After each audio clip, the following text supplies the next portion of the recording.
Good afternoon.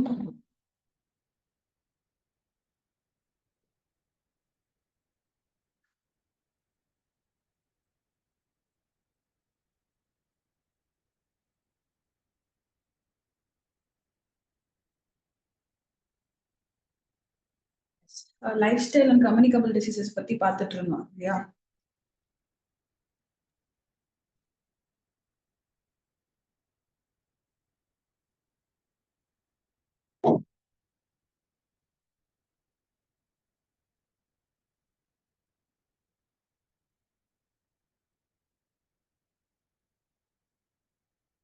இந்த லெசன்ல so far we have discussed about communicable diseases and அதை எப்படி spread ஆகும், அதை எப்படி வந்து வீட்லயே கேர் பண்ணலாம் அப்படிங்கறது வரைக்கும் எல்லாமே டிஸ்கஸ் பண்ணியிருக்கோம் இல்லையா?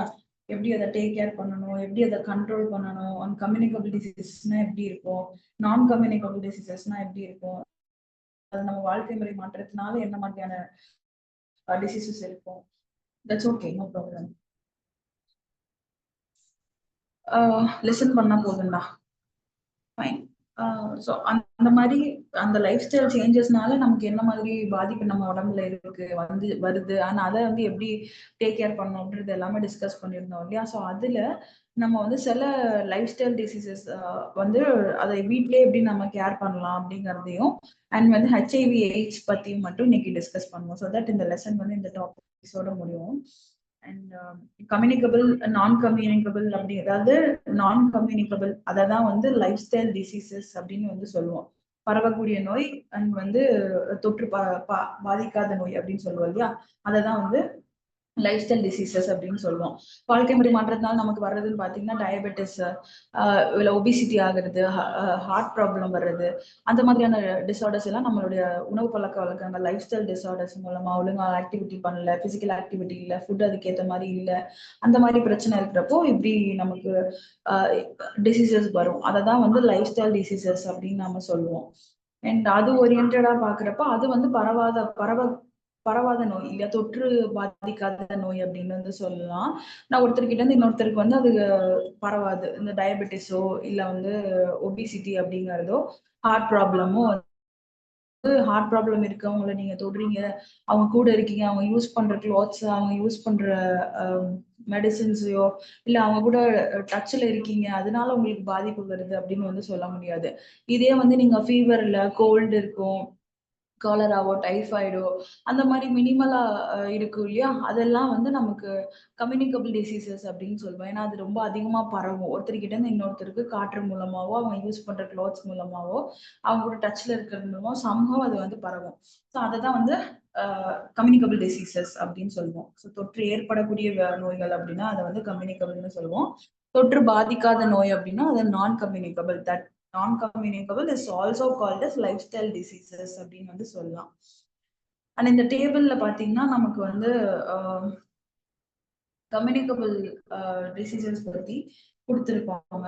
Some of the common communicable diseases that can be managed at home. So பேசிக்கா இருக்கக்கூடிய சின்ன சின்ன கம்யூனிகபிள் டிசீசஸ் நம்ம வீட்லயே எப்படி பார்த்துக்கலாம், அதுக்கு டேக் கேர் பண்ணிக்கலாம். அது ஃபர்ஸ்ட் அதை பத்தின புரிதல் இருக்கணும் இல்லையா? காய்ச்சல் அப்படின்னா காய்ச்சல் உடம்புல எப்படி வருது, அது எதனால பாதிக்குது, என்ன மாதிரியான ரியாக்ஷன்ஸ் அது காமிக்கும், அதுக்கு என்ன மாதிரியான சப்ளிமெண்ட்ஸ் கொடுத்தா அது சப்ரஸ் ஆகுங்கிற பேசிக் அண்டர்ஸ்டாண்டிங் நாலேஜ் நமக்கு இருக்கணும். ஸோ அதுக்காக ஒரு ஒரு டிசீசஸ் பத்தியுமே இங்க கொடுத்துருப்போம். ஸோ இதுல டேபிள்ல இருக்கிறது எல்லாமே பாத்தீங்கன்னா கம்யூனிகபிள் டிசீசஸ், தொற்று பரவக்கூடிய நோய்னு சொல்லுவோம் இல்லையா, அது. ஸோ இப்போ காலரா அப்படிங்கிறது எதனால வரும்? ஃபர்ஸ்ட் காலம்ல பாத்தீங்கன்னா நம்ம டிசீஸோட நேம் கொடுத்துருப்பாங்க, அண்ட் செகண்ட்ல மோட் ஆஃப் ஸ்ப்ரெட், எப்படி வந்து இது ஸ்ப்ரெட் ஆகுதோ, எப்படி பரவுது அப்படிங்கிறது கொடுத்துருப்பாங்க. அண்ட் அது வந்து என்ன மாதிரியான சிம்டம்ஸ்ல பார்க்கலான்றது தேர்ட் டேபிள்ல இருக்கும். அண்ட் ஃபோர்த் காலம்ல பாருங்க இன்குபேஷன் பீரியட். இன்குபேஷன் பீரியட் அப்படின்னா நம்ம உடம்புல ஒரு பர்டிகுலர் டைம் வந்து அது வளர்றதுக்கான டைம் எடுத்துக்கும். இப்போ நீங்க இன்னைக்கு உங்களுக்கு வந்து ஃபீவர் வந்திருக்கு அப்படின்னா, நீ காலைல ஏஞ்சதுல இருந்து எனக்கு ஃபீவர் அப்படின்னு வந்து நம்ம சொல்றோம் இல்லையா? நம்ம இது காலைல எந்திரிச்சு திடீர்னு 6 மணில இருந்து நமக்கு ஃபீவர் வந்துடாது. அதுக்கு முன்னாடியே நம்ம பாடியில அது என்டர் ஆயிருக்கும், வைரஸ் ஏதாவது ஒண்ணு என்டர் ஆயிருக்கும். அது நம்ம பாடிக்குள்ளேயே கொஞ்சம் அடாப்ட் ஆகி டெவலப் ஆகி அந்த சிம்டம்ஸ் வந்து வெளியில காமிக்கிறதுக்கு டைம் ஆயிருக்கும். அதுக்கு வந்து ஒரு 2 to 3 days அந்த மாதிரி டைம் ஒரு 2 to 3 days முன்னாடியே நமக்கு உடம்புக்குள்ள அது போயிருந்திருக்கும். அதனாலதான் நீங்க பேஷண்ட்ஸ் டாக்டர்ஸ் கிட்ட எல்லாம் போனீங்கன்னா டாக்டர்ஸ் கேட்பாங்க, 2 நாளைக்கு முன்னாடி என்ன சாப்பிட்டீங்க, நேத்து என்ன சாப்பிட்டீங்க, முந்தா நேத்து என்ன சாப்பிட்டீங்க, எங்க போனீங்க, 2 டேஸ் முன்னாடி எங்க போனீங்க, இல்ல லாஸ்ட் வீக் எங்க போனீங்க, இந்த மாதிரியான ஹிஸ்டாரிக் ஈவெண்ட்ஸ் வந்து கேட்பாங்க. பின்னாடி பாஸ்ட் ஈவெண்ட்ஸ் என்னென்ன நீங்க பண்ணிருக்கீங்கன்றத கேட்கறதுக்கான காரணம் incubation period. So incubation period அப்படிங்கிறது அது வளரக்கூடிய அந்த பீரியட் இருக்கும் இல்லையா, நம்ம பாடிக்குள்ள வந்துட்டு அது எந்த பீரியட்ல அந்த பீரியட் ஆஃப் டைம்ல வளருதோ அதுதான் இன்குபேஷன் பீரியட் அப்படின்னு வந்து சொல்லுவோம். அண்ட் லாஸ்ட் பாத்தீங்கன்னா மேனேஜ்மெண்ட் ஆஃப் த பேஷண்ட், எப்படி நம்ம பேஷண்ட்டை வந்து மேனேஜ் பண்ணலாம் அப்படின்றது. ஸோ ஃபர்ஸ்ட் காலம்ல பாருங்க, நமக்கு வந்து காலரா பத்தி கொடுத்துருக்காங்க. ஸோ காலரா இஸ் பேசிக்கலி நமக்கு ஒரு ஃபீவர் வருது, காலரா ஃபீவர் அப்படின்னு வந்து சொல்லுவோம் இல்லையா. அது எதனால வரும் அப்படின்னா ஃபுட் அண்ட் வாட்டர் மூலமா தான் காலரா வந்து நமக்கு ஸ்ப்ரெட் ஆகும். ஸோ எந்த மாதிரி இதுல ஸ்ப்ரெட் ஆகும் அப்படின்னு கேக்குறாங்கன்னா, cholera is basically spread through food and water. இது மூலமா ஸ்ப்ரெட் ஆகும். அண்ட் சிம்டம்ஸ் என்னென்ன காமிக்கும்னா, sudden onset of severe watery diarrhoea. So diarrhoea வந்து நமக்கு லூஸ் மோஷன் போகும் இல்லையா, ஸோ அந்த மாதிரி நமக்கு திடீர்னு வந்து ரொம்ப தண்ணியா வந்து டயரியா போற மாதிரி இருக்கும். Faeces look like rice water. So faeces அப்படிங்கிறது நம்ம மோஷன் சொல்றோம் இல்லையா, அதுதான் வந்து FAECES. ஸோ ஃபீகஸ் அப்படின்னு சொல்றது நம்ம மோஷன் இருக்கு இல்லையா, கழிவு, அததான் வந்து ஃபீக்கஸ்ன்னு சொல்லுவோம். Look like rice water. So அது எப்படி இருக்கும் அப்படின்னா ரைஸ் வாட்டர் மாதிரி நல்ல லிக்விடா ஒயிட்டா அந்த மாதிரி டிஸ்சார்ஜ்ல இருக்கும். அண்ட் வாமிட்டிங் இருக்கும். அண்ட் கிராம்ஸ் இந்த லெக்ஸ், கால் எல்லாம் ரொம்ப வலிக்கும். அந்த கால் பின்னாடி அந்த கெண்டைக்கால் எல்லாம் சொல்லுவோம்ல, அந்த போர்ஷன்லாம் ரொம்ப நமக்கு பெயினா இருக்கும். கிராம்ஸ்னா நமக்கு அந்த பெயின் ஏற்படும் இல்லையா, அந்த மாதிரி இருக்கும். பேஷண்ட் ஃபீல்ஸ் வெரி தர்ஸ்டி, ரொம்ப வந்து தாகம் எடுத்துக்கிட்டே இருக்கும், தொண்டை வந்து ட்ரை ஆயிட்டே இருக்கும் சீக்கிரம். ஸோ தட் சீக்கிரமா தண்ணி எடுக்கணும் அப்படிங்கிற மாதிரி பேஷண்ட் ஃபீல்ஸ் தர்ஸ்டி அப்படிங்கிற மாதிரி இருக்கும். ஸோ இதெல்லாம் வந்து காலராக்கான சிம்டம்ஸ். அண்ட் இன்குபேஷன் பீரியட் பாத்தீங்கன்னா இதுக்கு 1 to 5 days. ஸோ இன்னைக்கு உங்களுக்கு காலரான்னு கன்ஃபார்ம் பண்றாங்க அப்படின்னா அது உங்க பாடிக்குள்ள வந்து 5 நாள் இருந்திருக்கும். அதுதான் வந்து அதோட சிம்டம்ஸ் வெளியில காமிக்கிறதுக்கு அந்த 5 நாள் டைம் எடுத்திருக்கும். அதுக்கப்புறமா நீங்க டாக்டர்கிட்ட போயிருப்பீங்க. ஸோ ஒரு 5 to 7 டேஸ்க்கு முன்னாடி உங்களுக்கு அது பாடிக்குள்ள வந்திருக்கும். ஸோ இன்குபேஷன் பீரியட் வந்து ஒரு 1ல இருந்து 5 நாளைக்குள்ள அது வந்து நம்ம உடம்புக்குள்ள இருந்திருக்கலாம். மேனேஜ்மெண்ட் வந்து இதுக்கு எப்படி பண்ணலாம், பேஷண்ட் எப்படி ஹேண்டில் பண்ணலாம் அப்படின்னா, dehydration can be dangerous. So give plenty of fluids. பேசிக்காவே நீங்க வந்து காய்ச்சல் வந்து நார்மலா காய்ச்சல் வந்திருக்கிறவங்கள பாத்தீங்கன்னா தண்ணி நிறைய குடி, தண்ணி நிறைய குடின்னு சொல்லிட்டே இருப்போம்ல. ஸோ தண்ணி நிறைய குடிக்கிறதுக்கான காரணம் உள்ள இருக்கக்கூடிய அந்த வைரஸையோ அந்த பாக்டீரியாஸையோ அது உள்ள ஸ்ப்ரெட் ஆக விடாம தண்ணி வந்து கொஞ்சம் சீக்கிரம் டைலூட் பண்ணி வெளியில ஏத்துறதுக்கு ஹெல்ப் பண்ணும். ஸோ அதனாலே தண்ணி வந்து அதிகமா குடிக்கணும். ரெண்டாவது ஃபீவர் இருக்கு அப்படிங்கிறப்போ நமக்கு வந்து அது சீக்கிரமா பாடி ஃபுல்லா ஹை டெம்பரேச்சர்ல இருக்கும் இல்லையா, ஸோ அது நமக்கு சீக்கிரமா டீஹைட்ரேட் ஆகிட்டே இருக்கும். நம்ம கிட்ட இருக்கிற மினரல்ஸ் எலமெண்ட்ஸ் எல்லாம் வந்து சீக்கிரம் அது சாப்பிட்டுக்கிட்டே இருக்கும். ஸோ தட் நமக்கு டீஹைட்ரேட் வந்து சீக்கிரம் ஆன மாதிரி இருக்கும். அப்படியே தண்ணி இல்லாம அப்படியே மயக்க வர மாதிரி ஆகுறாங்க இல்லையா, ஸோ டீஹைட்ரேட் ஆகுற மாதிரியே இருக்கும். Can be dangerous. So give plenty of fluids. Fluid support வந்து ஜூஸா குடிக்கலாம், தண்ணியா குடிக்கலாம், இல்ல குளுக்கோஸ் பவுடர், இந்த மாதிரி ஃப்ளூயிட்ஸ் வந்து எடுத்துக்கிட்டே இருக்கணும். Give oral rehydration solution. So ORS அப்படிங்கிறது இருக்கு இல்லையா, ORS பத்தி நமக்கு தெரிஞ்சிருக்கணும். எக்ஸாம்ஸ்ல வந்து வாட் இஸ் ORS அப்படின்னு வந்து கேட்கலாம். சிம்பிளா ORS அப்படின்னு மட்டும் தான் கொடுப்பாங்க.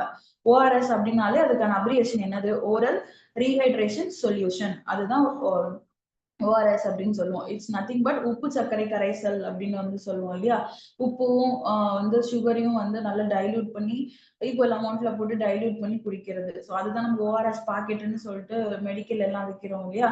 ஸோ ஃபீவர் இருக்கு அப்படின்னாலே ORS வந்து கொடுப்பாங்க. ஸோ அந்த ஓரல் ரீஹைட்ரேஷன் சொல்யூஷன் வந்து எடுத்துக்கணும். Give boiled water and fresh easily digestible food. So நல்லா பாயில் பண்ண தண்ணி தான் எடுத்துக்கணும். பச்சை தண்ணி குடிக்கூடாது, சுடு தண்ணி குடிங்க எல்லாம் சொல்லுவாங்க இல்லையா. ஸோ அந்த மாதிரி பாயில் பண்ண water and fresh easily digestible food. Fever வந்திருக்குனால என்ன கொடுப்பாங்க, கஞ்சி கொடுப்பாங்க, ரசம் சாதம் கொடுப்பாங்க. ஈஸியா டைஜஸ்ட் பண்ணக்கூடிய ஃபுட்ஸை வந்து அந்த டைம்ல எடுத்துக்கணும் அப்படிங்கிறது. So basically name of the disease, இப்போ காலராக்கான சிம்டம்ஸ் கொடுங்க, இல்ல டிஃபைன் அபவுட் காலரா, இல்ல கிவ் காலரா சிம்டம்ஸ் அந்த மாதிரி வந்து கேக்குறாங்கன்னா நீங்க வந்து இந்த மாதிரி சிம்டம்ஸ் வந்து கொடுக்கலாம். ஸோ இந்த டேபிள்லயே பாத்தீங்கன்னா ஒரு டிசீஸை பத்தின டீடைல் எலாபரேஷன் வந்து உங்களுக்கு இங்க இருக்கும். ஸோ இது ஒரு டிசீசஸ்க்குமே கிட்டத்தட்ட சிம்டம்ஸ் எல்லாம் ஒரு மாதிரி இருக்கும் அண்ட் மோட் ஆஃப் ஸ்ப்ரெட்டும் ஒரு மாதிரி தான் இருக்கும்.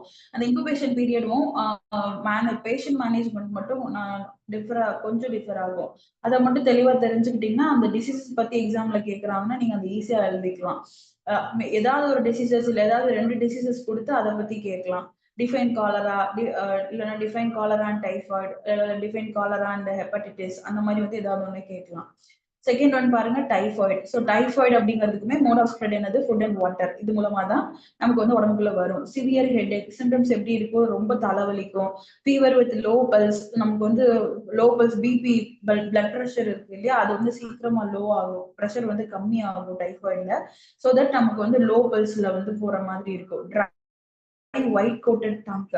ஸோ நம்ம நாக்கெல்லாம் வறண்டு போயிருக்கும் இல்லையா, வறண்டு போய் எப்படி இருக்கும், வெள்ளை கலர்ல மாறி இருக்கும். ஸோ அந்த ரத்தத்துக்கான சப்ரஷன் அங்க நடக்குது இல்லையா, பிளட் ப்ரெஷர் அங்க கம்மியாகும். ஸோ தட் நம்ம நாக்குல இருக்கக்கூடிய ரத்த ஓட்டமும் கம்மியாகிறதுனால நமக்கு அது பாத்தீங்கன்னா நல்லா பேல் ஒயிட் கலர்ல நாக்கு வந்து இருக்கும். அதுக்கு இன்குபேஷன் பீரியட் பாத்தீங்கன்னா 14 to 21 days. ஸோ 14 நாள் 15 நாள் இல்லைன்னா ஒரு மாசம் கூட சில பேத்துக்கு ஆகும். டைஃபாய்டு வந்து இன்னைக்கு வந்துருச்சுன்னு சொல்ல முடியாது, அது வந்து ஒரு 20 நாளைக்கு முன்னாடியே உங்க உடம்புக்குள்ள வந்திருக்கும். So 14 to 15 days, sorry 21 days வந்து நமக்கு இன்குபேஷன் பீரியட் டைஃபாய்டு.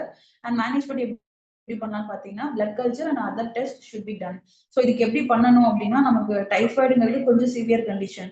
ஏன்னா இத்தனை நாள் இன்குபேஷன் உடம்புக்குள்ள இருந்துச்சு இல்லையா, ஸோ அதனால அதுக்கான எஃபெக்டும் ஜாஸ்தியா இருக்கும். ஸோ தட் நம்ம என்ன பண்ணணும்னா blood culture and other test should be done. So blood culture, blood test எல்லாம் எடுக்கிறாங்க இல்லையா, அந்த மாதிரி கல்ச்சர் டெஸ்ட் வந்து எடுக்கணும்.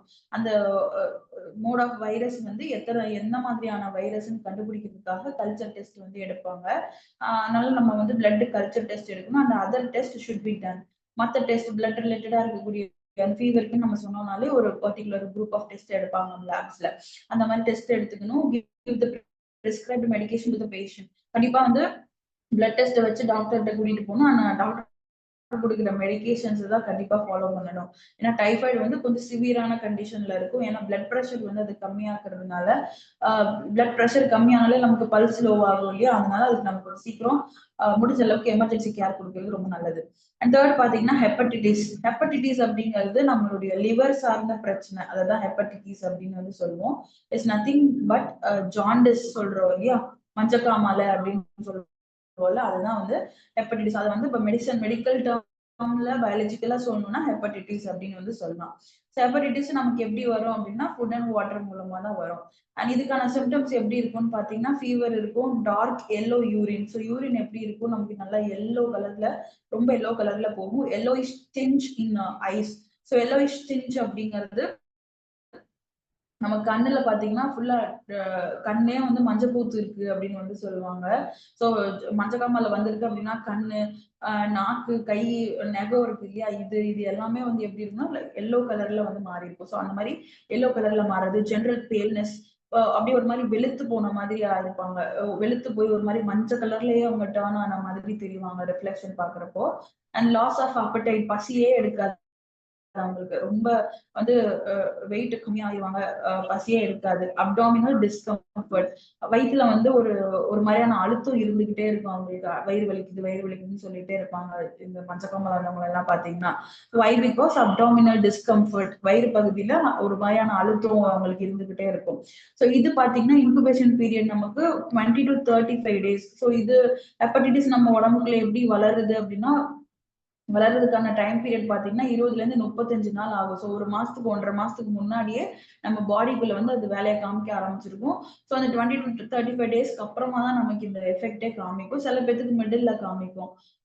இதெல்லாம் பாத்தீங்கன்னா நமக்கு சில டைம்ல வந்து ஃபீவர் வந்து பாத்தீங்கன்னா 2 நாள் விட்டு அதுவே சரியாயிடும் அப்படின்னு சொல்லுவோம். இந்த 2-3 நாள்ல நீங்க வந்து ஃபுட்ல வந்து கண்ட்ரோல் பண்றீங்க, ரசமோ இல்ல வந்து மூலிகையோ அந்த மாதிரி ஏதாவது எடுத்துக்கிறீங்கன்னா அதோட இன்குபேஷன் பீரியட் ஒரு 2 to 3 டேஸ் இருக்கு அப்படிங்கிறப்போ அந்த 2 to 3 டேஸ்க்குள்ளேயே நீங்க எடுக்கக்கூடிய சப்ளிமெண்ட்ஸ், ஃபுட் இன்டேக்னாலே அது வந்து கியூர் ஆயிடும். அது வந்து அப்புறம் நார்மல் ஆயிடும். அததான் 2-3 நாள் விட்டா சரியா போயிடும் அப்படின்னு சொல்லுவோம் இல்லையா. இந்த மாதிரி கண்டிஷன்ஸ் இங்க இருக்கிறது எல்லாமே கொஞ்சம் சிவியரான கண்டிஷன்ஸ். இந்த டேபிள்ல நம்ம பாக்குறது எல்லாமே இதுக்கு மெடிக்கல் அட்டென்ஷன் கண்டிப்பா கொடுக்கணும். அண்ட் இதுக்கான மேனேஜ்மெண்ட் எப்படி கொடுக்கணும் அப்படின்னா, give a carbohydrate rich diet. So இவங்களுக்கு எப்படி கொடுக்கணும் அப்படின்னா ப்ரோட்டீன் ரிச் டயட் வந்து கொடுக்கக்கூடாது, கார்போஹைட்ரேட் ரிச்சா இருக்க மாதிரியான டயட் வந்து கொடுக்கணும். ஒயிட் ரைஸ் இருக்கு இல்லையா, அந்த மாதிரி கஞ்சி நிறைய கொடுப்பாங்க, குளுக்கோஸ் நிறைய கொடுப்பாங்க. அந்த மாதிரி கார்போஹைட்ரேட்டோட சப்ளிமெண்ட் அதிகமா கொடுக்கணும். புரோட்டீன் கொடுத்தோம்னா புரோட்டீன் வந்து லிவர்ல ஸ்டோர் பண்றது தானே புரோட்டீன் லிவரோட வேலையே. ஸோ ஏற்கனவே லிவர் டேமேஜ் ஆயிருக்குங்கிறதுனால நம்ம புரோட்டீன் சப்ளிமெண்ட்டோ மற்ற ஃபைபரோ கொடுக்காம கார்போஹைட்ரேட்ஸ் வந்து அதிகமா கொடுக்கணும். Keep the patient in bed as long as there is fever until appetite returns to normal. So அவங்களுக்கு எந்த வேலையும் கொடுக்காம அவங்களை ரெஸ்ட்ல வச்சிருக்கிறது ரொம்ப நல்லது. அவங்க ரெஸ்ட்ல இருக்கிறாங்கன்றப்போ கொஞ்சம் சீக்கிரமா ரிவர்ஸ் ஆகிறதுக்கான சான்ஸ் இருக்கும். ஸோ ரெஸ்ட்ல வச்சுக்கணும் அவங்கள. ஸோ தட் அவங்களுக்கு வந்து பசி எடுக்கும் இல்ல கொஞ்சம் நார்மல் ஆகுறாங்க அப்படிங்கிறது வரைக்கும் அவங்களுக்கு எந்த வேலையும் கொடுக்காம அவங்களை பெட் ரெஸ்ட்ல வச்சுக்கிறது சீக்கிரம் கியூர் பண்றதுக்கான சான்ஸ் இருக்கும். So hepatitis is basically called as jaundice. That is a disorder related to liver அப்படின்னு வந்து சொல்லலாம். ஃபோர்த் ஒன் பாருங்க, influenza. Influenza is nothing but common flu, ஃபீவர்னு சொல்றோம் இல்லையா. நார்மலா இப்ப சீசனலுக்கெல்லாம் நமக்கு வந்து ஃபீவர் வரும், ஃபீவர் வந்திருக்கு அப்படின்னு வந்து சொல்லுவோம். ஸோ அதுதான் வந்து ஃப்ளூ, இன்ஃப்ளூயன்சா அப்படின்னு வந்து சொல்லுவோம். சீசனல் ஃபீவர்ஸ் இல்ல நார்மலா வரக்கூடிய ஃபீவர்ஸ் அப்படின்னு வந்து சொல்லலாம். இதுதான் வந்து 1 to 3 days நமக்கு இருக்கிறது. ஆனா இது எப்படி பரவும் அப்படின்னா காத்து மூலமா நமக்கு பரவும். அதனாலதான் சீசனல் இது ஃபீவர் சீசன் போல அப்படின்னு சொல்றோம். ஏன் அப்படின்னா அது காத்துல வந்து அதிகமா பரவும். ஸோ தட் அந்த கூட்டத்துக்குள்ள யாராவது இருக்காங்கன்னா கூட அவங்களுக்கு அஃபெக்ட் ஆகும். இதுக்கான சிம்டம்ஸ் பாத்தீங்கன்னா ஃபீவர் இருக்கும், அண்ட் வந்து கோல்டு, காஃப், ஸ்னீசிங், இருமல், தும்மல், சளி பிடிச்சிருக்கும். அண்ட் வந்து காஃப்னா இருமுறது இல்லையா, ஸ்னீசிங்னா தும்முறது. அண்ட் கோல்டு சளி அதிகமா பிடிச்சிருக்கும், தலைவலி அதிகமா இருக்கும், பாடி எல்லாம் வலிக்கும், வாமிட் வர மாதிரியே ஒரு சென்சேஷன் இருக்கும். அதான் நாசியா அப்படின்னு வந்து சொல்லுவோம். ஸோ நாசியா அப்படின்றது வாமிட் வர மாதிரியே இருக்கும், நெஞ்சிலேயே நிக்குது, நெஞ்ச கடிக்குது அப்படின்லாம் வந்து சொல்லுவாங்க இல்லையா, அதுதான் நாசியா அப்படின்னு சொல்லுவோம். இதுக்கான இன்குபேஷன் பீரியட் பாத்தீங்கன்னா 1 to 3 days வந்து நமக்கு இருக்கும். அண்ட் இது எப்படி கண்ட்ரோல் பண்ணலாம் அப்படின்னா இது வந்து மெடிசன்ஸ் எடுத்து வந்து கண்ட்ரோல் பண்ணலாம். ஆவி பிடிப்போம் இல்லையா, அதுதான் ஸ்டீம் இன்ஹலேஷன் அப்படின்னு வந்து சொல்லுவோம். So cough with steam inhalation அப்படின்னா ஆவி பிடிக்கிறது. ஸ்டீம்னா ஆவி, இன்ஹேல் பண்ணுவோம் இல்லையா, அதான் ஆவி பிடிக்கிறோம் அப்படின்னா அது கொஞ்சம் கண்ட்ரோல் ஆகும். Treatments likely to prolonged, so constant monitoring with doctor is essential. இது வந்து கொஞ்ச நாளைக்கு உங்களுக்கு 1 to 3 days மேல இருக்கு, இல்ல கொஞ்ச நாள் நிறைய நாளே ஃபீவர் இருக்கு அப்படிங்கிறப்போ கண்டிப்பா டாக்டர்கிட்ட போறது ரொம்ப நல்லது. இல்லைன்னா பேசிக்கா நம்ம வந்து ஆவி பிடிக்கிறோம், ஃபுட் அதுக்கு ஏற்ற மாதிரி எடுத்துக்கிறோம் அப்படின்னாலே நமக்கு வந்து சின்ன சின்ன ஆல்ட்ரேஷன்ஸ்ல இந்த ஃபீவர் வந்து நம்மளால கியூர் பண்ணிக்க முடியும். ஃபிஃப்த் ஒன் பாருங்க, டியூபர்குலோசிஸ் டிபி அப்படின்னு சொல்லுவோம் இல்லையா. டிபி பாத்தீங்கன்னா இருமறது, தும்முறது, அது மூலமா காத்துல வந்து அதிகமா பரவும். அதனால நீங்க ஹாஸ்பிட்டல் எல்லாம் பாத்தீங்கன்னா டிபி பேஷண்ட் வார்டுன்னு சொல்லி தனியாவே வச்சிருப்பாங்க. அதை வந்து ஏன் தனியா வச்சிருக்காங்கன்னா அவங்க கிட்ட இருந்து தொற்று நோய் ஈஸியா வந்து எல்லாருக்கிட்டையும் பரவும். ஒரு டிஸ்ட்ரிக்ட்லயும் ஒரு டிபி சென்டர்ஸ் கூட இருக்கும். இந்த டிபி சிவியரா இருக்கிறவங்களுக்கு எல்லாம் வந்து கொஞ்சம் ஊர்ல இருந்து தள்ளி வந்து அந்த சென்டர்ஸ் வச்சிருப்பாங்க. அங்க வந்து அந்த டிபி பேஷண்ட்ஸ் மட்டும் வச்சு அவங்களுக்கு டாக்டர்ஸ், மெடிசன்ஸ், சப்போர்ட் எல்லாம் வந்து கொடுப்பாங்க. சோ இது வந்து ஏர் மூலமா நமக்கு ஸ்ப்ரெட் ஆகும். அண்ட் இதுக்கான சிம்டம்ஸ் பாத்தீங்கன்னா பர்சிஸ்டன்ட்னா கண்டினியூஸா காஃப் இருக்கும் அவங்களுக்கு, அதுதான் பெர்சிஸ்டன்ட் அப்படின்னு வந்து சொல்லுவோம். And loss of weight and appetite, weight குறைஞ்சிருவாங்க, பசியே எடுக்காது அவங்களுக்கு, ரொம்ப வீக்கா இருப்பாங்க பாக்குறதுக்கே. அண்ட் வந்து பல்ஸ் வந்து அவங்களுக்கு ரேபிட் பல்ஸ் அப்படிங்கிறது, பல்ஸ் வந்து திடீர்னு கூடும், திடீர்னு குறையும், அந்த மாதிரியான கூட குறைச்சலாம் அந்த ஆல்ட்ரேஷன்ஸ் இருந்துகிட்டே இருக்கும். அண்ட் வந்து செஸ்ட் பெயின், நெஞ்சு வலிக்குதுன்னு வந்து அவங்க எல்லாம் சொல்லுவாங்க. டிபி அவங்களுக்கு வந்து ஹார்ட்ல இருக்கிறது கிடையாது, பட் இந்த ஹார்ட்ல இருக்கிற மேல இருக்கிற மசில்ஸ் எல்லாம் அவங்களுக்கு ரொம்ப வலிக்கும். செஸ்ட் பெயின் வர மாதிரி இருக்கும் அவங்களுக்கு. பிரீத் ஹாஸ் பெக்யூலியர் ஆர்டர், அவங்களோட மூச்சு காத்தே வந்து ஒரு மாதிரி ஸ்மெல்லோட இருக்கும். ஏன்னா டியூபர்குலோசிஸ் வந்து லங்ஸ்ல பாதிக்கக்கூடிய விஷயம் இல்லையா. டிபின வந்து நமக்கு லங் ஆர்கனை வந்து பாதிக்கிறது. ஸோ தட் அவங்களோட பிரீத்தே வந்து ஒரு ஒரு மாதிரியான வார்டை வந்து தனியா அடிக்கும். ஆர்டர் அப்படின்னா ஸ்மெல்னு சொல்லுவோம் இல்லையா, அதான் ஆர்டர். பெக்யூலியர் ஆர்டர்ல ஒரு மாதிரி தனியா அந்த ஸ்மெல்லே வந்து தெரியும். ஸோ டியூபர்குலோசிஸ்க்கு இன்குபேஷன் பாத்தீங்கன்னா 4 to 6 days இருக்கும் நமக்கு. டியூபர்குலோசிஸ்ங்கிறது ஒரு 4-5 நாள், ஒரு வாரத்துக்கு முன்னாடி நம்ம உடம்புக்குள்ள வந்திருக்கும். 4 to 6 days இருக்கும். அண்ட் இதுக்கு வந்து கண்டிப்பா ஹைஜீனிக் கண்டிஷன்ஸ் வந்து மெயின்டைன் பண்ணணும். அவங்க பேஷண்ட் வந்து தனியா வச்சுக்கணும். அவங்கள யூஸ் பண்ற டவல், துண்டு, சாப்பாடு, அந்த மாதிரி ஒரு பிளேட், இந்த மாதிரியான எல்லாமே அவங்களுக்கு தனியா ப்ரொவைட் பண்ணிடணும். அவங்களுக்கு யூஸ் பண்றது ஜென்ரலா யூஸ் பண்ணக்கூடாது. Balanced diet rich in calcium should be given. அவங்க ரொம்ப வீக் ஆகிக்கிட்டே போவாங்க இல்லையா. ஸோ கால்சியம் சப்போர்ட் இருக்க மாதிரியான ஃபுட்டு வந்து அதிகமா கொடுக்கணும் அவங்களுக்கு. ஏன்னா போன்லாம் அவங்களுக்கு சீக்கிரம் வீக் ஆயிடும். அதனால கால்சியம் சப்போர்ட் அதிகமா இருக்கு ஃபுட் கொடுக்கணும். Treatment should be strictly regulated for 1 year. At least 1 இயர்ல வந்து அவங்க ட்ரீட்மெண்ட்ல இருந்தாங்கன்னா தான் இது கம்ப்ளீட்டா கியூர் ஆகும். ஸோ எனக்கு இப்போ 4-5 நாள் தானே இந்த இன்குபேஷன் பீரியடு. அப்புறம் என்ன கொஞ்சம் மருந்து மாத்திரையை சாப்பிட்டேன், இப்போ கொஞ்சம் நார்மலா இருக்கு, இருமல் கண்ட்ரோல் ஆயிடுச்சு, 1 மாசம் ஆயிடுச்சு, நார்மல் ஆயிட்டேன் அப்படின்னு சொல்லாம, அவங்களுக்கு ஒன்ஸ் டிபின்னு அவங்களுக்கு ஃபைண்ட் அவுட் பண்ணிட்டோம் அப்படின்னாலே ஒரு 1 இயர் அவங்க கண்டினியூஸா மெடிசன் எடுத்துட்டே இருந்தாதான் அது வந்து கம்ப்ளீட்டா கியூர் ஆகும். 1 மாசத்துல வந்துட்டு எனக்கு நிறைய சரியாயிடுச்சு அப்படின்னு சொன்னாங்க, திருப்பி வர்றதுக்கான சான்சஸ் அதிகம். ஸோ 1 இயர் கண்டினியூஸா எடுக்கிறாங்கன்றப்போ அவங்களுக்கு அந்த டிபியே இல்லாம போகும். அண்ட் 6th ஒன் பாருங்க, மலேரியா. மலேரியா வந்து நமக்கு எப்படி வரும்னா மஸ்கிட்டோ பைட், கொசு கடிக்கிறது மூலமா தான் வரும். அண்ட் இதுக்கான சிம்டம்ஸ் பாத்தீங்கன்னா fever, obviously alternating chill and perspiration. ஒரு மாதிரி வந்து சில்னஸ் ஆகும் பாடி வந்து, திடீர்னு சில் ஆகும், திடீர்னு வந்து கோல்டு இது வார்ம் ஆகும், ரொம்ப சூடாகும். அந்த மாதிரியான ஆல்ட்ரேஷன்ஸ் வந்து இருந்துகிட்டே இருக்கும். ஹெட்ஏக் அண்ட் பாடி ஏக், உடம்பு வலிக்கும், தலைவலிக்கும், வாமிட் வர மாதிரி இருக்கும். வாமிட்டே சில பேத்துக்கு வரும், நாசியா மாதிரியும் இருக்கும், அதை வாமிட் வர மாதிரியும் இருக்கும். வாமிட்டிங் டேஸ், வாமிட்டும் வர்றது மாதிரி, வாமிட்டும் இருக்கும் சில பேருக்கு. இதுக்கு இன்குபேஷன் பாத்தீங்கன்னா 10 to 14 days, ஒரு 15 days முன்னாடியே மலேரியா வந்து நம்ம உடம்புக்குள்ள வளர ஆரம்பிச்சிருச்சு அப்படின்னு வந்து சொல்லலாம். அண்ட் இதுக்கு வந்து கண்டிப்பா பிளட் டெஸ்ட் எடுத்தாகணும். ஏன்னா பிளட் டெஸ்ட் எடுத்தாதான் மலேரியாவானே நமக்கு வந்து கன்ஃபார்ம் பண்ண முடியும். அண்ட் கிவ் பிரிஸ்கிரைப்டு மெடிசன்ஸ், இதுக்கும் வந்து ஹைலி கேர், மெடிசன்ஸ் வந்து நம்ம கண்டிப்பா கொடுத்தே ஆகணும். அண்ட் 7th ஒன் பாருங்க, டெட்டானஸ். டெட்டானஸ்க்கு பாத்தீங்கன்னா நமக்கு வந்து புண்ணு இருக்கு இல்லையா, சோ புண்ணு மூலமா வந்து அதிகமா பரவும் டெட்டானஸ் அப்படிங்கிறது. புண்ணு இருக்கு அவங்களுக்கு வந்து, புண்ணு இருக்கிறதுனால வந்து தொடர்பு வச்சிருக்காங்க, அதனால வந்து ஸ்ப்ரெட் ஆகும் அப்படிங்கறத வந்து சொல்லலாம். wound exposed to dust or rusted item. So புண்ணை வந்து நம்ம வெளியே நீங்க காத்தோட்டத்துல திறந்து வச்சிருக்கீங்க, இல்ல ஏதோ ஒரு துரு பிடிச்சது ஏதோ ஒண்ணு அதுல படுது அப்படிங்கிறப்போ அது இன்ஃபெக்ஷன் ஆகி ரொம்ப வந்து அஃபெக்ட் ஆகும்.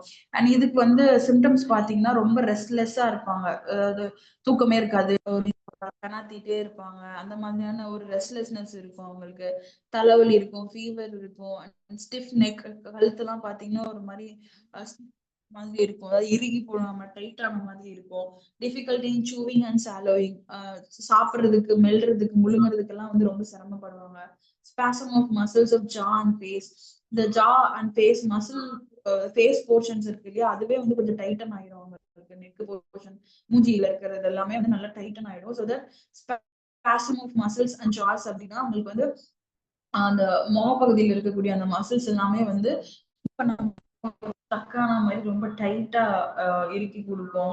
And bending of back in shape of bow. So அவங்களுக்கு என்ன கூன் போட ஆரம்பிச்சிருவாங்க, ஒரு மாதிரி அவங்களுக்கு அந்த வீக் ஆகி முன்னாடி இழுக்கிறாங்க இல்லையா, அந்த மாதிரி ஹெவினஸ்னால அவங்க அப்படி கூன் போடுற மாதிரி ஆயிடுவாங்க. அண்ட் சிவியர் பெயின், கண்டினியூஸா வந்து பெயின் இருக்கும். இதுதான் வந்து டெட்டானஸ்க்கான சிம்டம்ஸ் அப்படின்னு வந்து சொல்லலாம். இதுக்கு இன்குபேஷன் பாத்தீங்கன்னா 4 days to 2 weeks வரைக்கும் வந்து இதுக்கு இன்குபேஷன் பீரியட் இருக்கும். அண்ட் இதுக்கு எப்படி கண்ட்ரோல் பண்ணலாம், put a ball of cotton between teeth to prevent biting of tongue. So இவங்க வந்து இந்த நெக் போர்ஷன், மவுத் போர்ஷன்லாம் ஸ்டிஃப்னஸ் ஆயிடும் இல்லையா, அது மாதிரி இறுகி போறதுனால நாக்கு எது பல்லு எதுன்னு தெரியாம கடிச்சுக்கிறதுலாம் வந்து அதிகமா பண்ணுவாங்க. ஸோ தட் வாய் பகுதியெல்லாம் ரொம்ப புண்ணா இருக்கும் அவங்களுக்கு. ஸோ அதுக்கு என்ன பண்ணலாம்னா, இந்த காட்டன் போர்ஷன் இருக்கும் இல்லையா, காட்டன் போர்ஷனை வந்து டீத்துக்கு நடுவில் வச்சுக்கிட்டாங்க அப்படின்னா அவங்க வந்து நாக்கு கடிக்கிறது இல்ல சுத்தி வந்து வாயை அவங்களுக்கு தெரியாம அப்படி கடிச்சுக்கிறது வந்து பண்ணாம இருப்பாங்க. ஸோ தட் அந்த புண்ணாகிறது கண்ட்ரோல் ஆகும். கண்டிப்பா ஹைஜீன் வந்து மெயின்டைன் பண்ணும், ஏன்னா புண்ணு அந்த மாதிரி விஷயங்கிறதுனால ஈஸியா அதுல இருந்து ஸ்ப்ரெட் ஆகும். ஸோ தட் அதுல வந்து ரொம்ப ஹைஜீனிக்கா மெயின்டைன் பண்ணணும். All wounds should be thoroughly washed. அவங்களோட wounds வந்து ரெகுலரா கிளீன் பண்ணிக்கிட்டே இருக்கணும் அப்படிங்கிறது ரொம்ப முக்கியம். பேசிக்கா துரு பிடிச்ச கத்தி, இல்ல வந்து ரொம்ப நாள்பட்ட புண்ணாயிடுச்சு, அதனால வந்து அவங்களுக்கு ஒரு மாதிரி ஆகுது, சுகர்னால வர்றது வேற. சுகர் இல்லாம நார்மலா புண்ணு வந்துருச்சு, எனக்கு புண்ணு ஆறுறதுக்கே ரொம்ப டைம் ஆகும், புண்ணு வந்துச்சுன்னா எனக்கு சீக்கிரமாவே ஆறாது அப்படின்லாம் சொல்றாங்க இல்லையா, அதெல்லாம் வந்து ஏர்லியர் சிம்டம்ஸ். அவங்களுக்கு வந்து இந்த மாதிரி டெட்டானஸ்க்கான ஏர்லியர் சிம்டம்ஸ் இருக்கும். அதுக்காக உங்களுக்கு டெட்டானஸ் வந்துரும் அப்படிங்கிறது கிடையாது. அதுக்கான ஃபுட் இன்டேக் வந்து கரெக்டா எடுத்து மெயின்டைன் பண்ணணும். ஸோ புண்ணு வருது, உடம்புல வந்து ஏதாவது ஒரு பார்ட்ல காயம் வருது அப்படின்னா அந்த காயம் வந்து அந்த பர்டிகுலர் டைம்ல சரி ஆகணும். இல்ல எனக்கு ரொம்ப நாள் ஆகுது சரியாகிறதுக்கு அப்படின்னா நம்ம பாடியில ஏதோ இருக்கு, அதை நம்ம கவனிக்கணும்னு அர்த்தம். ஸோ அப்படி கவனிக்காம விடுறோங்கிறப்போ அது நாள்பட வீக் ஆகி நமக்கு இந்த மாதிரியான சிவியர் இன்ஃபெக்ஷன்ஸ் வந்து கொடுக்கும். அதான் டெட்டானஸ்ன்னு சொல்லுவோம். லாஸ்ட் ஒன் பாருங்க, பெர்ச்சூசியஸ். ஸோ பெர்ச்சூசியஸ் அப்படிங்கிறது என்ன அப்படின்னா, காஃப் அப்படின்னு வந்து சொல்லுவோம். பெர்சியூசியஸ் அனீமியா அப்படின்னு சொல்லி எல்லாம் படிச்சிருப்போம். அது ரத்த சோகை சம்பந்தப்பட்டதா வரும் இது. ஸோ ரத்த சோகை வந்து ரொம்ப எக்ஸ்ட்ரீம் கண்டிஷனுக்கு போகுது. ஹீமோகுளோபின் லெவல்லாம் கம்மியாகுது, பாடியில் ரொம்ப அனிமிக் ஆகுறாங்க அப்படிங்கிறப்போ வந்து அவங்களுக்கு ஒரு மாதிரியான இருமல் இருந்துகிட்டே இருக்கும். தொண்டையில இருந்து சளியே இருக்காது, ஆனா சளி வர மாதிரியே ஒரு ஃபீல் இருக்கும். ஸோ அதெல்லாம் பாத்தீங்கன்னா காத்து மூலமா நமக்கு ஈஸியா வந்து பரவும். அண்ட் இதுக்கு வந்து சிம்டம்ஸ் எப்படி இருக்குன்னா, இன்ஃப்ளமேஷன் ஆஃப் மியூக்கஸ் மெம்பரேன்.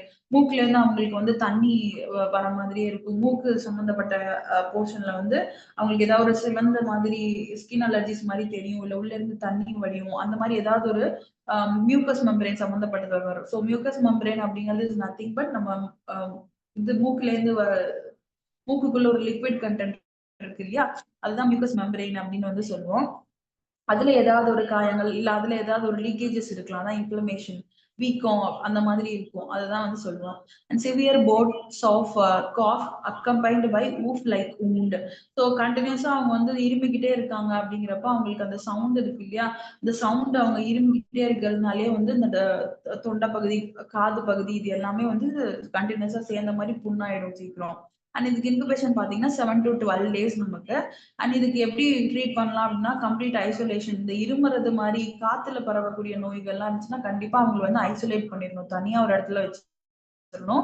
அவங்கள அட்லீஸ்ட் அந்த இது சரியாகிறது வரைக்கும் வந்து தனியா அவங்க யூஸ் பண்ற பொருள் எதையும் நம்ம யூஸ் பண்ணாம, நம்ம யூஸ் பண்றது எதையும் அவங்க யூஸ் பண்ணாம அப்படி தனியா அவங்கள ஒதுக்கி வைக்கிறது ரொம்ப நல்லது. And should be kept in well ventilated room. நல்லா வந்து காத்தோட்டமா இருக்கிற இடத்துல வந்து அவங்க வச்சு காத்தோட்டம் கம்மியா இருக்கு, அடைச்ச மாதிரி ரூம்குள்ள போட்டு வச்சிருக்கோம் அப்படின்னா வந்து அது சுத்தி சுத்தி திருப்பி அவங்க உடம்புக்குள்ளேயே தான் போயிட்டே இருக்கும், அது சரியாகாது. ஸோ தட் வென்டிலேஷன் அதிகமா இருக்க மாதிரி, காத்தோட்டம் அதிகம் இருக்க மாதிரி ஏரியால வச்சிருக்கோன்றப்போ அவங்களுக்கு அதெல்லாம் சர்க்குலேட் ஆகி கொஞ்சம் டைல்யூட் ஆகும். ஸோ இது வந்து பேசிக்கா ஒரு 8 கம்யூனிகபிள் டிசீசஸ் நமக்கு வந்து எப்படி இருக்கும், அண்ட் அதை வந்து எப்படி கண்ட்ரோல் பண்ணலாம், சிம்டம்ஸ் எப்படி இருக்கும் அப்படிங்கிறது எல்லாமே. அண்ட் இது எல்லாமே பாத்தீங்கன்னா நமக்கு கேள்விப்பட்ட டிசார்டர்ஸா தான் இருக்கும். ஹெப்படைட்டிஸும் அண்ட் இந்த இதுவும் வேணா நமக்கு டெட்டனஸ், பெர்சியூசியஸ் வேணா புதுசா இருக்கும். மத்த எல்லாமே நம்ம ரெகுலரா கேள்விப்பட்டது மாதிரி தான் இருக்கும். அண்ட் இதுக்கான சிம்டம்ஸ் அண்ட் இது மட்டும் நீங்க இதை காத்துல எது பரவும், கொசுக்கள் வைக்கிறதுனால எது வரும், அண்ட் வந்து இந்த தண்ணி சாப்பாடுனால எது வரும், இந்த மாதிரியான தெளிவு மட்டும் உங்களுக்கு கரெக்டா தெரிஞ்சுக்கிட்டீங்கன்னா எக்ஸாம்ல வந்து உங்களுக்கு ஈஸியா இருக்கும். ஏதாவது ஒரு டிசீசஸ் பத்தி கேட்கலாம், ஒன்னா பத்தி மட்டும் கேட்க மாட்டாங்க, ஏதாவது 2 கொடுத்து கேட்பாங்க. ஏதாவது ஒரு ரெண்டு டிசீசஸ் கொடுத்து இதை பத்தி சொல்லுங்க, இல்ல define malaria and cholera, define malaria and typhoid, அந்த மாதிரி ஏதாவது ஒண்ணு கேட்கலாம். ஸோ அதுக்கு நீங்க வந்து மோட் ஆஃப் ஸ்ப்ரெட் எப்படி இருக்கும், சிம்டம்ஸ் எப்படி இருக்கும், இன்குபேஷன் பீரியட் எப்படி இருக்கும், அதை எப்படி கண்ட்ரோல் பண்ணலாங்கிற இந்த 4 பாயிண்ட்ஸுமே நீங்க கண்டிப்பா கொடுக்கணும். இது நீங்க இப்ப நான் சொல்றப்ப தெளிவா இருக்கும். அப்ப நீங்க கோ த்ரூ பண்ணி பாத்தீங்கன்னா ஒன்னோட ஒண்ணு எல்லாம் ஒரே மாதிரி தானே இருக்கு அப்படி தோணும். பட் சிம்டம்ஸ் பாத்தீங்கன்னா மேக்ஸிமம் இந்த ஃபீவர், ஹெட் ஏக், பாடி ஏக் இந்த மாதிரி எல்லாம் காமனா இருக்கும். மத்த ஒரு ஒரு கண்டிஷனுக்கு ஒரு ஒரு சிம்டம்ஸ் வந்து பெக்யூலியரா இருக்கும். இப்போ பெர்சியூசஸ்லாம் பாத்தீங்கன்னா நமக்கு மியூக்கஸ் மெம்பரேன் இன்ஃபெக்ட் ஆயிருக்கும். அண்ட் டெட்டனஸ்க்கு பாத்தீங்கன்னா நமக்கு கழுத்து பகுதி, ஜா, ஃபேஸ் போர்ஷன்லாம் வந்து நல்லா டைட்டன் ஆகும். இந்த மாதிரி ஒன்னொன்னுக்கும் ஒரு டிஃபரன்சியேஷன்ஸ் இருக்கும். அந்த சின்ன சின்ன மைனூட் டிஃபரன்சியேஷன் மட்டும் நல்லா தெரிஞ்சு வச்சுக்கோங்க. அண்ட் ஃபாலோட் பை திஸ் நமக்கு இப்படி கேட்டிருக்காங்க இல்லையா, வாட் இஸ் டிசீஸ் அப்படின்னு சொல்லி, ஜென்ரலா டிசீஸ் அப்படின்னா என்ன அப்படின்னு சொல்லி கேட்டிருக்காங்க. And disease spread through infected food and water or call or dash அப்படின்னு கொடுத்துட்டு 2 ஆப்ஷன் கேட்டிருக்காங்க. ஸோ வாட்டர் அண்ட் ஃபுட் மூலமா நமக்கு பரவுறதுன்னா எதை சொல்லலாம், டைஃபாய்டு, டெங்கு, இல்லைன்னா வந்து டைஃபாய்டு ஹெப்படைட்டிஸ் அப்படின்னு வந்து கேட்டிருக்காங்க.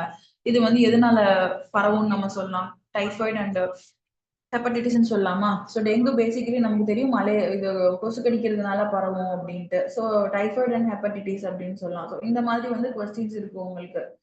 இப்ப பேசிக்கா இப்ப நம்ம பார்த்ததுல இருந்து ஆன்சர் பண்றது மாதிரி இருக்கு இல்லையா, இது மாதிரி இருக்கும். And write two symptoms of the following diseases கேட்டிருக்காங்க பாருங்க. இப்படி ஏதாவது ஒரு டிசீசஸ் கொடுத்துட்டு இதுக்கான சிம்டம்ஸ் மட்டும் கொடுங்க, அப்படி ஏதாவது 2 சிம்டம் மட்டும் கொடுங்க அப்படின்னு சொல்லி கேட்பாங்க எக்ஸாம்ஸ்ல. இது பாத்தீங்கன்னா 2 மார்க் 3 மார்க் கொஸ்டின்ஸ்ல வரலாம். ஸோ அப்படி வரப்போ நீங்க ஒரு ஒரு டிசீசஸோட பேர் எழுதிட்டு அதுக்கு கீழே அதோட சிம்டம்ஸ் போட்டு இப்போ வந்துட்டு இன்ஃப்ளூயன்ஸா அப்படின்னா வந்து பாடி ஏக், ஹெட் ஏக் வரும், அந்த மாதிரி வந்து கொடுக்கலாம். அதே மாதிரி ஹெப்படைட்டிஸ்க்கு பாத்தீங்கன்னா நமக்கு அது டியூபர்குலோசிஸ், சாரி இது லிவர் டிசார்டர்ஸ், ஜாண்டிஸ் மாதிரி வரும். ஸோ நமக்கு அந்த எல்லோயிஷ் ஆகும், கலர் கண்ணு வந்து எல்லோயிஷ் ஆகும். அண்ட் வந்து கண்டினியூ பாடி வெயிட், பசி எடுக்காது, அப்பிடைட்னா பசி எடுக்காம இருக்கிறது. ஸோ லாஸ் ஆஃப் அப்பிடைட்னா பசி எடுக்காம இருக்கிறது, அப்பிடைட்னா நமக்கு பசி எடுக்கிறது. அந்த மாதிரி loss of appetite, weight loss இருக்கும், அந்த மாதிரி நீங்க வந்து கொடுக்கலாம். அண்ட் இப்படிதான் வந்து கொஸ்டின்ஸ் இருக்கும். இதெல்லாம் ஒரு எக்ஸாம்பிளுக்கு புக் பேக்ல கொடுத்துருக்கிறது எல்லாமே. அண்ட் நெக்ஸ்ட் பாத்தீங்கன்னா ஹெச்ஐவி எய்ட்ஸ் பத்தி கொடுத்துருப்பாங்க. அண்ட் ஹெச்ஐவி அப்படின்னாலே ஹெச்ஐவி ஸ்டாண்ட்ஸ் ஃபார், இது நம்ம ஹெச்ஐவி எய்ட்ஸ்ங்கிறது சின்ன வயசுல இருந்து நிறைய இடத்துல கேள்விப்பட்டிருப்போம். அண்ட் ஹெச்ஐவி அப்படிங்கிறதுக்கான அப்ரிவேஷன் என்ன அப்படின்னா ஹியூமன் இம்யூனோ டிஃபிஷியன்சி வைரஸ் அப்படின்னு வந்து இதுக்கு பேரு. ஸோ பேசிக்கா அந்த ஹெச்ஐவி எய்ட்ஸ் அப்படின்னா இதுக்கான அப்ரிவேஷன் வந்து இருக்கும். இது ஒரு டேர்ம் கிடையாது, இதுக்கு டிஃபைன் பண்ணி ஒரு சென்டென்ஸே வரும். ஸோ அந்த ஹெச்ஐவி அப்படிங்கிறது எது இருக்குன்னா ஹியூமன் இம்யூனோ டெஃபிஷியன்சி வைரஸ் அப்படின்னு வந்து சொல்லுவோம். இது பேசிக்கலி ஹெச்ஐவிங்கிறது அந்த நோய் பாதிப்பு ஏற்படுத்தக்கூடிய அந்த வைரஸோட பேரு தான் இந்த ஹெச்ஐவி அப்படின்னு வந்து சொல்லுவோம். இது எதனால வரும் அப்படின்னா வந்து bodies natural defence system. It is caused by a virus that attacks the body's natural defense system. So இந்த வைரஸ் வந்து எப்படி இருக்கும் அப்படின்னா நம்மளோட இம்யூனிட்டியவே டிஸ்டர்ப் பண்றது மாதிரியான விஷயத்துக்கு வந்து இந்த இம்யூனிட்டியை டிஸ்டர்ப் பண்ற வைரஸ் தான் இந்த ஹெச்ஐவி வைரஸ் அப்படின்னு வந்து சொல்லுவோம். ஏன்னா நீங்க மத்த டிசீசஸ் எல்லாத்தையும் பாத்தீங்கன்னா உங்களுக்கு இம்யூனிட்டிக்கு ஆப்போசிட்டா தான் இருக்கும். உங்களோட இம்யூன் ஸ்ட்ரென்த்தை வச்சு, எதிர்ப்பு சக்தியை வச்சு நீங்க போராடலாம். ஆனா இது எப்படி இருக்கும் அப்படின்னா நம்ம எதிர்ப்பு சக்திக்குள்ளேயே இது வந்து உருவாயிருக்கும். ஸோ தட் நம்ம பாடி வந்து எதிர்த்து போராடுறதுக்கு ரொம்ப சிரமப்படும்.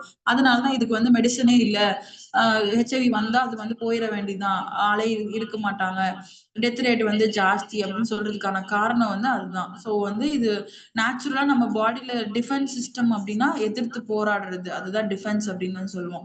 ஸோ அந்த மாதிரி நம்ம பாடியில இருக்கக்கூடிய நேச்சுரல் இம்யூனிட்டியவே இது வந்து டிஸ்டர்ப் பண்ணும் இந்த வைரஸ். அதனால தான் அஃபெக்ட் ஆகும். Germs will attack the body and person's immunity is reduced. So இந்த மாதிரி அஃபெக்ட் ஆகுதுங்கிறப்போ இம்யூனிட்டி நம்ம பாடியில இருந்து குறைஞ்சிரும். This make prone to catch many diseases. So எதிர்ப்பு சக்தியே பாதிக்கப்படுது அப்படிங்கிறப்போ வேற எந்த நோய் உடம்புக்குள்ள வந்தாலும் அது போராடுறதுக்கான சக்தி நம்ம உடம்புல இருக்காது.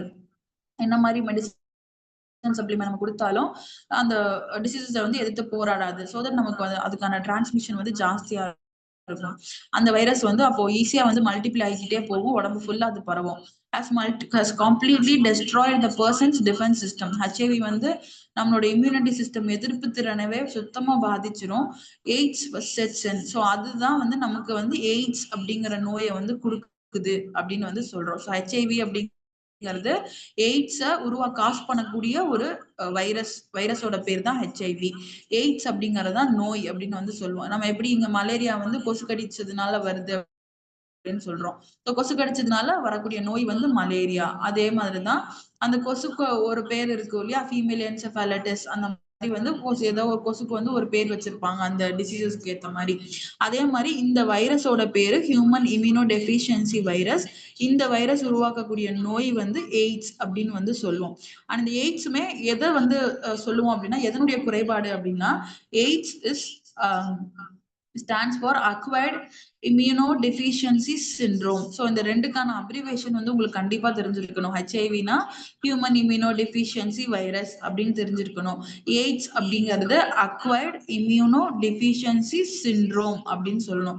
அக்வைர்ட் அப்படின்னா நம்ம பாடியிலே உருவாகுது இல்லையா, அதனால இது அக்வைர்ட் இம்யூனிட்டிவே அஃபெக்ட் பண்ணுது இல்லையா, இம்யூனிட்டிக்கு ஆப்போசிட்டா இருக்கு. ஸோ இம்யூனோ டிஃபிஷியன்சினா குறைபாடு, சிண்ட்ரோம்ங்கிறதும் நமக்கு குறைபாடு தான். அதாவது போதுமான அளவு இல்லாம குறைஞ்சிருக்கிறது, அதுதான் வந்து எய்ட்ஸ் அப்படின்னு வந்து சொல்றோம். அக்வைர்ட் இம்யூனோ டிஃபிஷியன்சி சிண்ட்ரோம், நம்ம எதிர்ப்பு சக்தியே உடம்புல வந்து குறைஞ்சு போகிறது தான் எய்ட்ஸ் அப்படின்னு வந்து சொல்றோம்.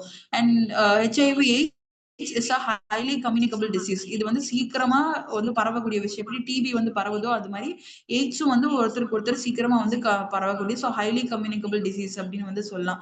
It affects a person's productivity and has no cure. இது வந்து ஒருத்தரை செயல்படவே விடாம தடுத்து நிறுத்தும், அதுக்கான தன்மை இதுக்கு இருக்கு. ஆனா இதுக்கான தீர்வே கிடையாது. therefore in order to protect ourselves we must know how this disease spread. So இதை பத்தி ப்ரொடெக்ட் பண்ணணும், இதை பத்தி நமக்கு தெரியணும் அப்படின்னா டிசீஸ் எப்படி ஸ்ப்ரெட் ஆகுதுங்கிற தெளிவு நமக்கு இருக்கணும். எப்படியெல்லாம் அது வருது அப்படிங்கறது தெளிவு இருந்தா நம்ம அதுல இருந்து ப்ரிவென்ட் பண்ணிக்கலாம்.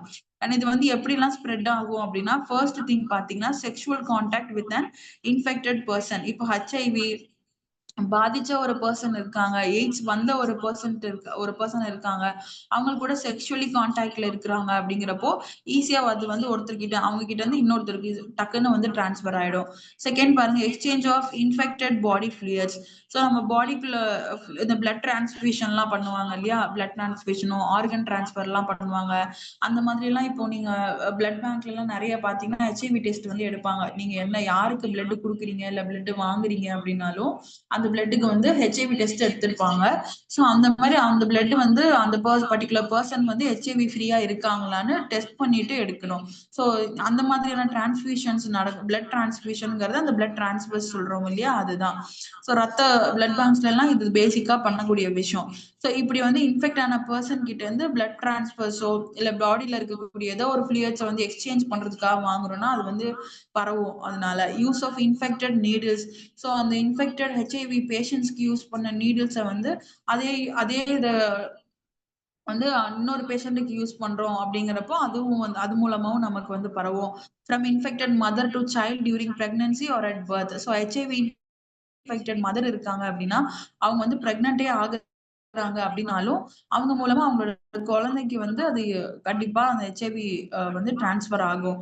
ஸோ அந்த மாதிரி அந்த மாதிரியும் இருக்கும். அண்ட் வந்து குழந்தை பிறக்குது இல்லையா, அந்த டைம்லயும் வந்து அந்த மதர் கிட்ட இருந்து அவங்களுக்கு வந்து கியூர் ஆகும். சில பேர் சொல்லுவாங்க ஹெச்ஐவி பாதிச்ச விமன் அப்படின்னாலும் அவங்களுக்கு வந்து பேபி வந்து ஸ்ட்ரென்த்தா இருக்கு, பேபி வந்து நல்லா இருக்கு, பேபி ஹெச்ஐவி இல்ல அப்படின்லாம் வந்து சொல்லுவாங்க. அப்படியே இருக்கு அப்படின்னாலும் அந்த குழந்தை வந்து வெளியில வர வரைக்குமான ஷூரிட்டி வந்து கொடுக்க முடியாது. வெளியில வர டைம்ல கூட அதுக்கு வந்து அவங்க அம்மா கிட்ட இருந்து ஹெச்ஐவி வர்றதுக்கான சான்சஸ் இருக்கும். ஸோ அதனாலதான் பிரெக்னன்சி டெஸ்ட்லயே பாருங்க, ஹெச்ஐவி டெஸ்ட் வந்து பேபிக்கும் தனியா எடுப்பாங்க அண்ட் பேரண்ட்ஸுக்கும் மதர் ஃபாதர் ரெண்டு பேத்துக்குமே தனித்தனியா எடுப்பாங்க. ஸோ ஹெச்ஐவி வந்து அந்த மாதிரியாவும் பரவும் அப்படின்னு வந்து தெரிஞ்சுக்கலாம். And you must have seen roadside posters and banners and advertisement on television explaining எப்படி அது வந்து ஸ்ப்ரெட் ஆகுது அப்படிங்கறதெல்லாம் நம்ம வந்து நிறைய விளம்பரத்துல போஸ்டர்ஸ்ல எல்லாம் ரோட் சைட்ல நிறைய பார்த்திருப்போம் இல்லையா.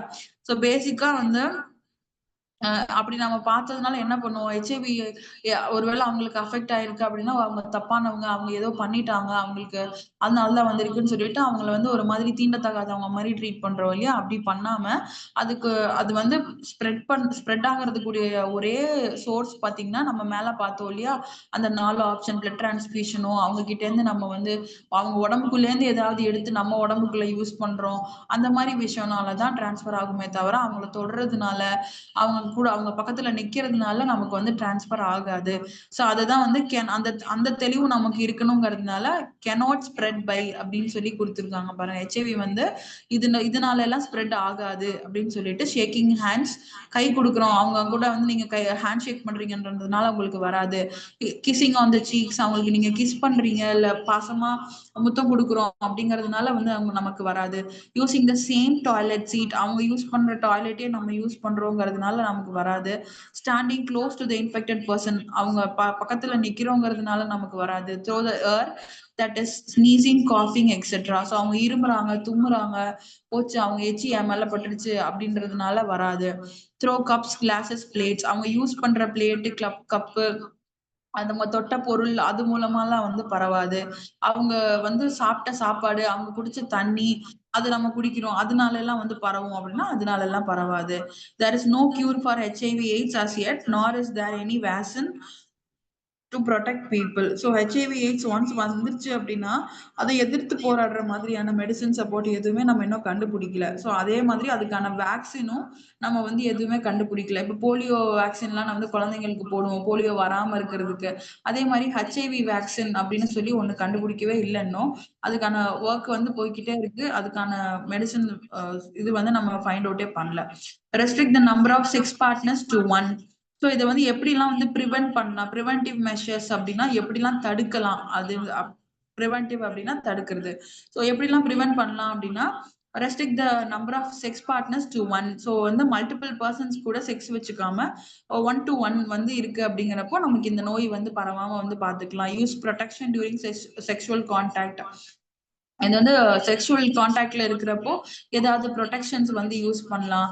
காண்டமோ இல்ல அந்த மாதிரியான பர்த் கண்ட்ரோல் இது அதாவது டிரான்ஸ்மிஷன்ஸ் அந்த மாதிரி வந்து ஏதாவது யூஸ் பண்ணலாம். ஸோ அப்படி யூஸ் பண்றப்போ ஒருத்தர்கிட்ட இருந்து இன்னொருத்தருக்கு டிரான்ஸ்ஃபர் ஆகாது. Always use only properly sterilised needles for injections. So நமக்கு ஊசியே போடுறாங்க, எங்கேயாவது ஹாஸ்பிட்டல் போறோம் ஊசி போடுறாங்க அப்படின்னாலே we have to make sure that the needle is fresh. So புதுசாக தான் ஓப்பன் பண்ணி போடுறாங்களான்னு பார்த்துக்கணும். ஏற்கனவே ஓப்பன்ல இருக்கிறத எடுத்து போடுறாங்கன்னா அதை வேற யாருக்காவது போட்டிருக்காங்களா அப்படிங்கிறதையும் நம்ம கன்ஃபார்ம் பண்ணிக்கணும். Insist on getting properly test blood from registered blood banks when in need of blood transfusion. இப்போ நீங்க உங்களுக்கு யாருக்காவது ரத்தம் தேவைப்படுது, ரத்தம் வாங்கணும் அப்படின்னு சொல்லிட்டு பிளட் பேங்க்ல எல்லாம் கேக்குறீங்க அப்படின்னா you must aware of that content of blood. அந்த பிளட்டை வந்து ஏற்கனவே டெஸ்ட் பண்ணிருக்காங்களா, ஏற்கனவே ஹெச்ஐவி டெஸ்ட்லாம் அந்த பிளட்ல எடுத்து பார்த்துருக்காங்களா, அதுல இல்லையா அப்படிங்கறத நம்ம வந்து முன்னாடியே பார்த்துக்கணும். Seek medical advice for bearing a child if infected with HIV. So ஒரு குழந்தைக்கு வந்து இப்போ பிறந்த குழந்தைக்கோ இல்ல குட்டி குழந்தைங்களுக்கு எல்லாம் வந்து ஹெச்ஐவி இருக்கு அப்படின்னா அவங்களுக்கான மெடிக்கல் அட்வைஸ் வந்து கண்டிப்பா நம்ம வந்து எடுத்துக்கணும். ஸோ இப்போ ஹெச்ஐவி பர்சன்ஸ் இன்ஃபெக்டட் பர்சன்ஸே இருக்காங்க, அந்த உமனே வந்து நான் குழந்தை பெத்துக்கணும்னு நினைக்கிறாங்க, பிரெக்னென்ட் ஆகணும்னு நினைக்கிறாங்க அப்படின்னாலே ப்ராப்பர் மெடிகேஷன்ஸ் எல்லாம் ஃபாலோ பண்ணி தான் அவங்க வந்து பிரெக்னென்ட்டே ஆக முடியும். ஸோ அதுக்கான இதுவும் ஆகலாம். அவங்க பிரெக்னென்ட் ஆக முடியும், ஆனா வந்து அந்த குழந்தைக்கு வந்து ஹெச்ஐவி ஃப்ரீயா இருக்கும் அப்படிங்கறத சொல்ல முடியாது. ஸோ அது வந்து ப்ராப்பர் மெடிக்கல் கண்டிஷன்ஸ்னால மேபி அதை வந்து கண்ட்ரோல் பண்ணலாம். அந்த மாதிரி ஸ்டெப்ஸும் நம்ம வந்து எடுத்துக்கலாம் ப்ரிகாஷனா. It is important to understand that HIV infections and AIDS are related terms but not the same. So HIV and AIDS அப்படிங்கிறது பாத்தீங்கன்னா ரெண்டுமே ஒண்ணுக்கு ஒண்ணு தொடர்புடையது. HIV இன்ஃபெக்ஷன் அப்படிங்கிறது வேற, எய்ட்ஸ் அப்படிங்கிறது வேற. HIV இன்ஃபெக்ஷன்ங்கிறது இந்த வைரஸ்னால ஏற்படக்கூடிய தொற்று, அதுதான் வந்து ஹெச்ஐவி அப்படின்னு சொல்லுவோம். ஆனா அதுவே வந்து நமக்கு இந்த கண்டிஷனுக்கு மாறுது அப்படிங்கிறப்போ அது வந்து எய்ட்ஸ் அப்படின்னு வந்து நம்ம சொல்லுவோம். HIV infected person may not be suffering from AIDS. So பேசிக்கா ஹெச்ஐவில தான் வந்து ஸ்டார்ட் ஆகும். மெஜாரிட்டி ஆஃப் த பர்சனுக்கு பாத்தீங்கன்னா ஹெச்ஐவி உள்ள வரது மூலமா தான் ஃபர்ஸ்ட் ஸ்டேஜே இருக்கும். அண்ட் ஹெச்ஐவி இன்ஃபெக்டட் பர்சன்ஸ் பாத்தீங்கன்னா நல்ல டயட் எடுத்துக்கிறாங்க, ஒரு நல்ல ஹெல்த்தி லைஃப் ஸ்டைல்ல இருக்கிறாங்க, சாப்பிட்றதெல்லாம் நல்ல அவங்க வந்து எடுத்துக்கிறாங்க அப்படிங்கிறப்போ அவங்களுக்கு வந்து எய்ட்ஸ் வராம வந்து கண்ட்ரோல் பண்ணிக்க முடியும். அதாவது அதனுடைய அடுத்த வளர்ச்சியை வந்து இன்னமுமே சிவியர் ஆக்க விடாம நம்ம வந்து கண்ட்ரோல் பண்ணிக்க முடியும். அண்ட் வந்து ஓவர் த இயர்ஸ் இது வந்து எடுத்துக்கிட்டே இருக்காங்க அப்படிங்கிறப்போ இதை வந்து கண்ட்ரோல் பண்ணிக்க முடியுமே தவிர சுத்தமா குறைச்சிடலாம், எனக்கு எய்ட்ஸ் வந்துச்சு போயிடுச்சு அப்படின்னு வந்து சொல்ல முடியாது. ஒரு பீரியட் ஆஃப் டைமுக்கு நான் வந்து அதை கண்ட்ரோல் பண்ணியிருக்கேன், லைஃப் ஸ்டைல்னால ஃபுட் ஸ்டைல்னால நான் வந்து மாத்திருக்கேன் அப்படிங்கறத வந்து கண்ட்ரோல் பண்றதுக்கான சான்சஸ் வந்து ஹெச்ஐவி எய்ட்ஸ்ல வந்து அதிகமா இருக்கு அப்படின்றத தெரிஞ்சுக்கணும். ஸோ இது வந்து ஹெச்ஐவி எய்ட்ஸ் பத்தி. இதை பத்தி உங்களுக்கு வந்து எக்ஸாம்ஸ்ல கேட்கலாம். ஸோ எக்ஸாம்ஸ்ல பாத்தீங்கன்னா இந்த மாதிரி ஃபுல் ஃபார்ம் ஆஃப் எய்ட்ஸ்னா என்ன அப்படின்னு சொல்லி கேட்கலாம். எய்ட்ஸ்னா என்ன பார்த்தோம், அக்வைர்ட் இம்யூனோ டெஃபிஷியன்சி சிண்ட்ரோம் அப்படின்னு பார்த்தோம் இல்லையா. ஸோ அந்த ஃபுல் ஃபார்மை இங்க எழுதணும். அண்ட் வந்து இதுக்கான ஆல்டர்னேட்டிவ் பாருங்க, எய்ட்ஸ் இஸ் ஸ்ப்ரெட் பை அப்படின்னு கொடுத்துட்டு எப்படி எல்லாம் வந்து எய்ட்ஸ் ஸ்ப்ரெட் ஆகும் அப்படின்னு சொல்லிட்டு ஆப்ஷன் கொடுத்துருக்காங்க. ஸோ எய்ட்ஸ் எப்படி எல்லாம் ஸ்ப்ரெட் ஆகும் அப்படின்னா கை குலுக்கிறது மூலமா ஸ்ப்ரெட் ஆகாது, அண்ட் ஒன்னா விளையாடுறது மூலமா ஸ்ப்ரெட் ஆகாது, இன்ஃபெக்டட் நீடில்ஸ் யூஸ் பண்றது மூலமா எய்ட்ஸ் வந்து ஸ்ப்ரெட் ஆகும், வாட்டர் ஃபுட் மூலமாலாம் ஸ்ப்ரெட் ஆகாது, ஸோ இன்ஃபெக்டட் நீடில்ஸ் மூலமா ஸ்ப்ரெட் ஆகும் அப்படின்னு வந்து சொல்லலாம். ஸோ இந்த ஹெச்ஐவி எய்ட்ஸ் பத்தி கொஸ்டின்ஸ் வந்து மேக்ஸிமம் கொஸ்டின் பேப்பர்ல எதிர்பார்க்கலாம், கேட்கறதுக்கான சான்சஸ் அதிகம். ஸோ அதை பத்தி நல்லா தெரிஞ்சு வச்சுக்கோங்க. ஹெச்ஐவி எப்படி ஸ்ப்ரெட் ஆகுது, அதை எப்படி ப்ரிவென்ட் பண்றோம் அப்படிங்கிற தெளிவு இருந்துச்சுன்னா ஈஸியா ஆன்சர் பண்ணலாம். அண்ட் இதுல டெர்மினல் கொஸ்டின்ல கொடுத்துருக்காங்க பாத்தீங்கன்னா டிஃபரன்ஸ் பிட்வீன் கம்யூனிகபிள் நான் கம்யூனிகபிள். இந்த கேள்வி வந்து அதிகமான கேட்கறதுக்கான சான்சஸ் வந்து இருக்கு. கம்யூனிகபிள் டிசீஸ்னா என்னது, நான் கம்யூனிகபிள் டிசீஸ்னா என்னது அப்படின்னு சொல்லிட்டு. ஸோ இந்த கொஸ்டின்ஸ் அண்ட் இந்த கொஸ்டின்ஸ்க்கான ஆன்சர்லாம் இந்த லெசன்ல இருந்து எப்படி பண்ணணுங்கிறத நம்ம நெக்ஸ்ட் கிளாஸ்ல டீட்டெயிலா பார்ப்போம். அண்ட் இப்ப பார்த்த வரைக்கும் எது டவுட்ஸ் இருக்கா? Is that clear?